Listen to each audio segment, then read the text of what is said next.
हे खरं म्हणजे महाराष्ट्राचं भाग्य आहे आणि शतक महोत्सवी वर्ष जे विधान परिषदेचं झालं या ठिकाणी साजरं झालं. एक ग्रंथ त्याच्यावर लिहिला आहे, सगळ्यांची माहिती त्या टाकली आहे आणि अनेक लोकांना संसदपटू, उत्कृष्ट वक्ता याचा पुरस्कार मिळाला. सगळ्यांचं अभिनंदन झालं. एक आज खूप आपल्या विधिमंडळामध्ये आजचा दिवस अतिशय महत्त्वाचा आणि गौरवाचा आणि अभिमानाचा होता आणि मुख्यमंत्री म्हणून माझ्या कारकिर्दीमध्ये या काळामध्ये राष्ट्रपती महोदया इथं आल्या ते आमचं सगळ्यांचं भाग्य आहे. चांगलं बोलल्या महाराष्ट्राविषयी आणि त्याचं समाधान आणि आनंद आहे. राज्यपालांना खूप मोकळेपणाने आणि अगदी खुले मोकळेपणाने भाषण करत होतात. एक उल्लेख केला, सुनील प्रभू येता थांबले. तो कोटी होती, विनोद होता की ते सत्य होते? ते सगळं तिकडे विनोदाचा भाग होता. गमती जमती थोड्या झाल्या पाहिजे ना, थोडं माणसाला स्ट्रेस फ्री करायला पाहिजे. ते तसं काही म्हणजे कुठे असले तरी आमचे मित्र आहेत, सगळे सर्व पक्षामध्ये आपले मित्र आहेत, सगळे चांगले संबंध आहेत. त्यामुळे असं काही ते काही राजकीय विषय नव्हता. सीएम सर, राज्यपालांनी खूप महत्त्वाचं भाष्य केलेलं आहे का पुतळा पडला ही दुःखद घटना आहे, परंतु शिवाजी महाराज आमच्या सर्वांच्या हृदयात आहेत. हा बरोबर आहे. शिवाजी महाराज हे आमचं दैवत आहे. छत्रपती शिवाजी महाराज अवघ्या महाराष्ट्राने देशाचं दैवत आहे आणि झालेली घटना अतिशय दुर्दैवी आहे आणि ते आमच्या हृदयामध्ये आहेत. राज्यपाल महोदयांनी जे म्हटलं आहे ते अतिशय बरोबर म्हटलेलं आहे, कारण त्यांचाच आदर्श डोळ्यासमोर ठेवून आपण कारभार करतो. देशाचा, राज्याचा कारभार आपण चालतो. त्यामुळे याच्यामध्ये त्यांना सुचवायचं होतं की या दुर्घटनेचं म्हणजे हे दुर्दैवी आहे, परंतु त्याचं राजकारण करणं आणखी दुर्दैवी आहे. आणि आज आपण पाहिलं काय जोडे मारोमध्ये काय कोणी कोणाचे जोडे हातात घेतले होते माहीतच नाही पडलं. म्हणजे घरात बसलेले लोक रस्त्यावर आले, त्यांनी खरं म्हणजे रस्त्यावरून दुसऱ्याचे जोडे हातात घेतले.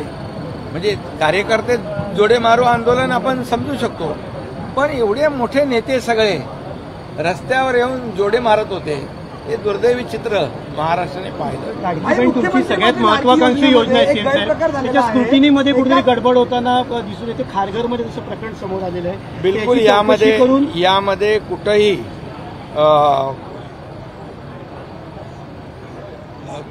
कुठलाही गैरप्रकार खपून घेतला जाणार नाही आणि कुणालाही पाठीशी घातलं जाणार नाही, एवढंच या प्रसंगी सांगतो. मी स्वतः साताऱ्याच्या कलेक्टरशी बोललो, इथली माहिती घेतलेली आहे.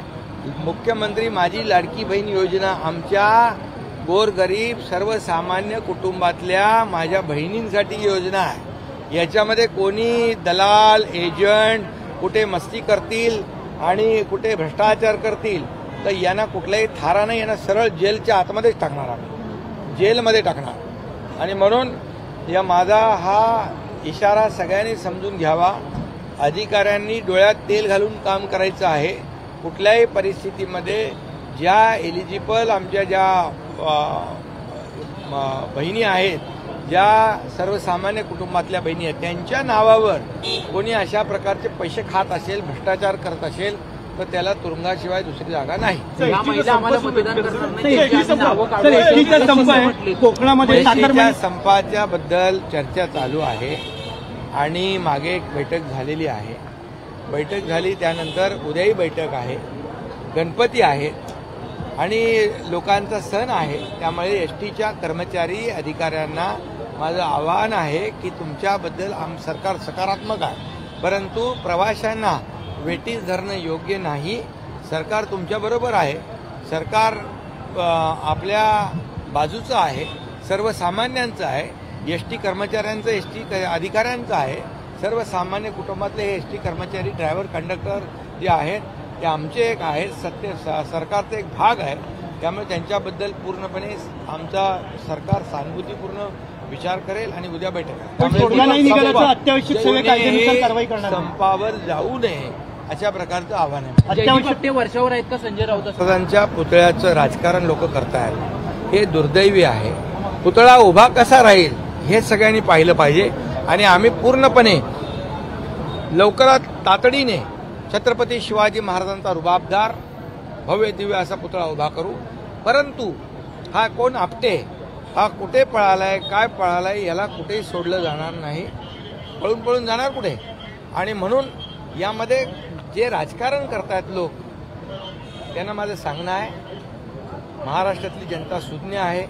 तुम्ही जोडे मारो आंदोलन केलंय, हे जोडे तुम्हाला येणाऱ्या निवडणुकीमध्ये ही जनता मारल्याशिवाय राहणार नाही. कारण 2019ला तुम्ही विचार घाण टाकले, आता दुसऱ्याचे वाहनं हातात घ्यायची वेळ आलेली आहे. आणि असं प्रकारचं दुर्दैवी चित्र पाहिलं जनतेने महाराष्ट्रातलं. ही सुसंस्कृत महाराष्ट्र आहे. जनता ही आपल्याला एक संस्कृती आहे, आपल्याला एक परंपरा आहे, कुठल्या थराला जायचं. आणि म्हणून आमचं सरकार स्थापन झाल्यापासून एवढे आरोप, शिव्याशाप, एकही दिवस असा गेला नाही. परंतु जनता आमच्या बरोबर आहे. जेवढ्या शिव्याशाप तुम्ही द्याल, आरोप जेवढे कराल, जोडे मारण्याचा कार्यक्रम कराल, तेवढ्या जोरात माझ्या लाडक्या बहिणी, लाडके भाऊ, या महाराष्ट्रातली जनता तुमचे थोबाड फोडल्याशिवाय राहणार नाही. Thank you sir.